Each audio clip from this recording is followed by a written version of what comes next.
It's really a great pleasure to be with you today to introduce the Sustainable Lifestyle Roadmap.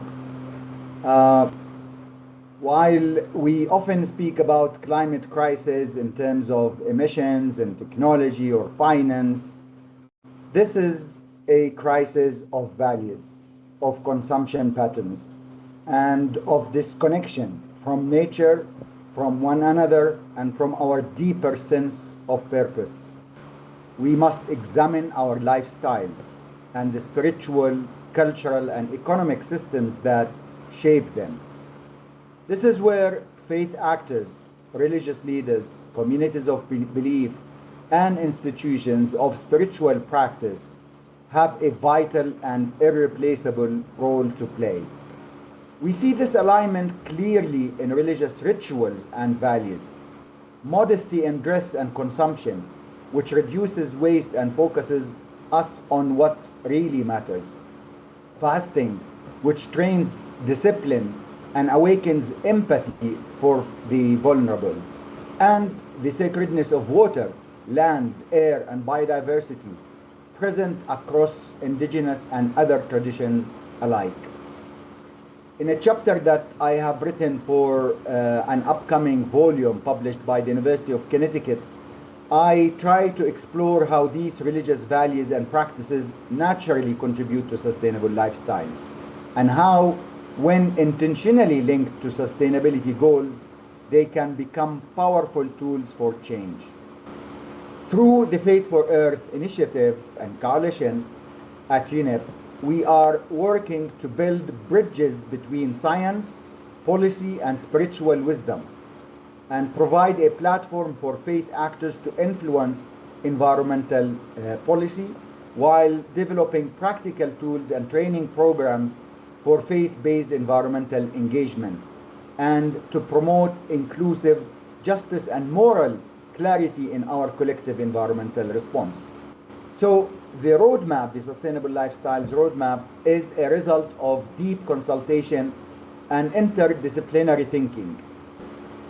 Some 5 key elements include in the roadmap that sees the lifestyle not as an isolated personal choices, but as embedded within systems, economic, culture, spiritual, and social. But by addressing these conditions that shape the behavior, we can create environments where sustainable choices become not only possible, but easier, more attractive, and more rewarding. The publication, the second point, clearly recognizes that sustainable lifestyles are shaped by what we believe is meaningful. That means addressing the narratives that dominate our societies. The idea that more is better, that success is measured by material wealth, and that nature is a resource rather than as a gift. Faith communities have long told a different story, one that is rooted in sufficiency, stewardship, and care.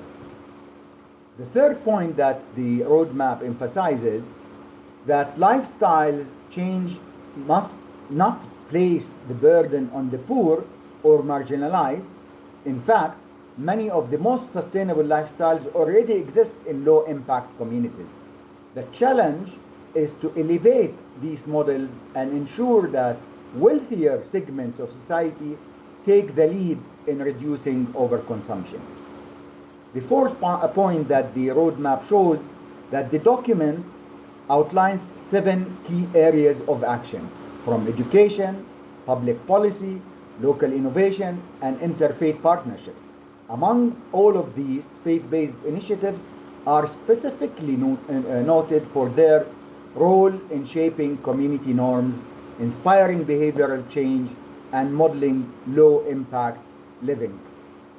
And finally, the fifth point that I wanted to make here is perhaps most beautifully, the roadmap invites us to imagine a new story of what it means to live well, not one based on consumption or accumulation, but on connections, not on speed, but on depth, and not on domination, but on harmony. This story is already being lived by many religious communities around the world. The roadmap simply brings it into dialogue with public policy and sustainable development frameworks. Too often, we separate spirituality from systems change. We speak of faith as a private matter and policy as a technical domain. But the truth is, transformation begins within, and when it is grounded in purpose and belief, it becomes enduring, holistic, and just. Let us use it together with humility and courage. Thank you very much.